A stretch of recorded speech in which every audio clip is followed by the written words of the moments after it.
Bonjour à tous, bienvenue à l'atelier Énéagramme. Non, la compulsion Énéagramme et la tendance passionnelle, la passion si vous voulez, ce n'est pas la même chose. Et à un moment donné, c'est difficile d'entendre que c'est la même chose. Si vous voulez étudier l'Énéagramme, si vous voulez réellement mettre le mental à plat, eh bien ça peut être intéressant de constater et de conscientiser que la compulsion et la tendance passionnelle, c'est pas la même chose.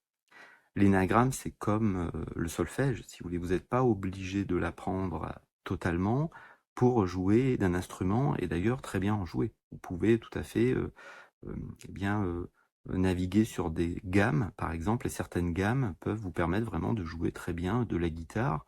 C'est un exemple sans, même si vous ne connaissez pas le solfège.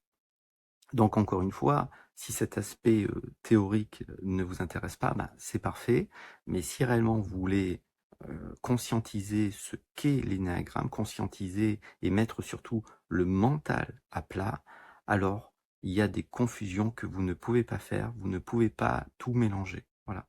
Donc c'est un petit peu le propre aussi des réseaux, de faire du boudi-boulga sans intérêt. Donc on va essayer de regarder très concrètement, très spontanément, la différence qu'il y a entre la compulsion énéagramme et la tendance passionnelle.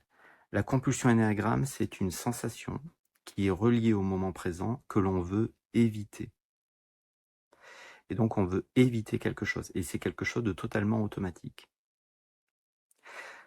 La tendance passionnelle, c'est autre chose. La tendance passionnelle, c'est un état interne qui est bien rencontré, qui est malheureusement bien vécu. La compulsion, c'est quelque chose que l'on veut fuir, et malheureusement, la tendance passionnelle, c'est plus fort que nous, on ressent quelque chose, et on est attiré justement par cette chose que l'on ressent. Prenons un exemple, si vous voulez. Le 4, par exemple, énéagramme, il veut éviter la banalité. Voilà, c'est sa compulsion énéagramme, il veut éviter la banalité. Sa tendance passionnelle, ce qu'il ressent, c'est l'envie. Donc il envie quelque chose, mais il ne sait pas quoi. J'ouvre une parenthèse, là encore, ça a été trop vulgarisé. Le 4 n'envie pas les autres. Le 4 envie un état interne, une complétude. Donc vous n'allez pas amuser un 4 avec un véhicule à 80 000 €. Hein. Il va peut-être pas cracher dessus, hein, mais c'est pas ce qu'il veut. Il envie même pas les relations qu'ont les autres. Il a cette sensation fausse, bien évidemment, que les autres ont une plus belle vie que lui.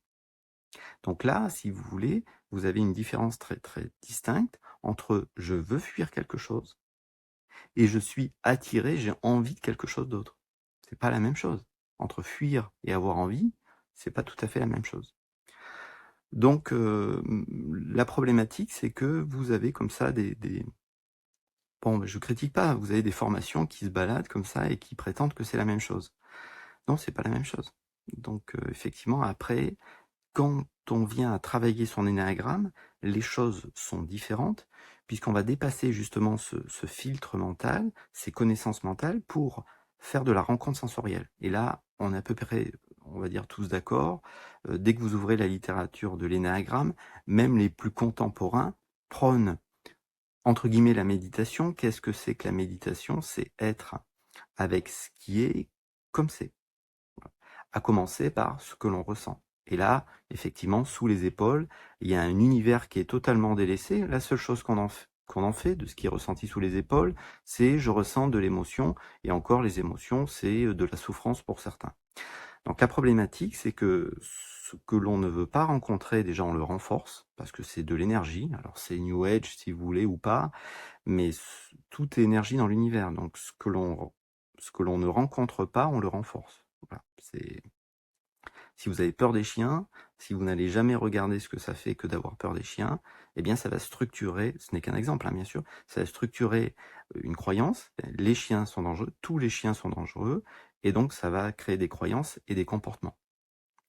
Alors que si à un moment donné, vous traversez votre peur, si à un moment donné vous allez voir par exemple un petit chien qui vous lèche la jambe, vous allez voir qu'il y a peut-être une différence très claire entre un Doberman par exemple et puis un Chihuahua. Ce n'est qu'un exemple, hein. Mais ce que je veux dire par là, c'est que souvent, notre mental ne fait que mettre des étiquettes sur les choses au lieu de les traverser, hein, au lieu de les expérimenter. Et à ce titre-là, l'énéagramme est une invitation, une fois qu'on a fait les connaissances mentales, on a pris en compte ce qui nous dérangeait, lorsqu'on a posé une étiquette mentale sur la problématique, parce que notre profil énéagramme est avant tout structuré sur des problématiques, une peur fondamentale qui est motivationnelle et qui nous amène à vivre tout un tas de choses, notamment l'attention première, la compulsion, on l'a cité, la tendance passionnelle, la fixation, ça nous fait vivre la vertu et potentiellement aussi l'orgueil, parce que la vertu, on est loin de la vivre en réalité.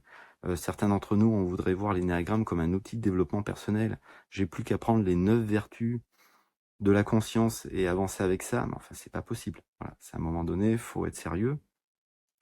Et donc, justement, si à un moment donné, on veut que l'énéagramme puisse nous servir, eh bien, il faut peut-être être précis.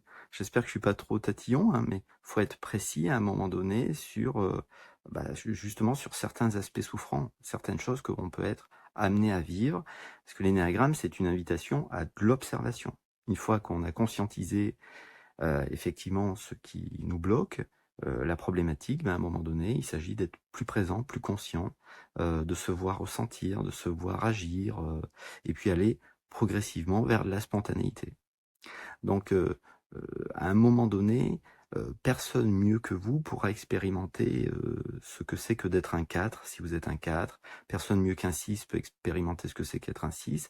Personne mieux qu'un 7 peut expérimenter ce qu'est un 7. À ce titre-là, si vous voulez partager, comme Valérie l'a fait, Alvie l'a fait, Olivier l'a fait, Michel l'a fait, effectivement, ça nous aide des fois à mieux comprendre l'autre, à mieux se comprendre soi-même. Donc effectivement, il y a un côté expérimentation qui est très important, mais encore une fois, voilà, si on veut s'attacher un petit peu à la théorie de l'énéagramme, et il y en a pas tant que ça, voilà, en réalité, donc je trouve que c'est dommage potentiellement de vulgariser quand c'est pas nécessaire, voilà. Donc, encore une fois, vous pouvez, on peut toujours faire un rendez-vous, hein, bien sûr, si vous voulez regarder un aspect de manière individuelle, concernant vos émotions, concernant votre histoire personnelle, on peut tout à fait. Et vous trouverez en commentaire tout ce qu'il faut pour cela. Néanmoins, pour moi, vraiment, l'énéagramme devrait presque être un droit de naissance. Connaître, voilà, connaître sa structure énéagramme, ça pourrait tellement nous aider, comprendre que l'autre fonctionne différemment de moi. Il y a pas longtemps, c'était la rentrée des classes. Et je pensais, voilà, à ce petit garçon qui était complètement paumé, qui était stressé, qui comprenait rien à l'école. Voilà, et ça m'aurait aidé, sans aucun doute, de comprendre en réalité que je n'avais pas de problématique. Voilà, et que on peut faire évoluer les choses dans l'existence.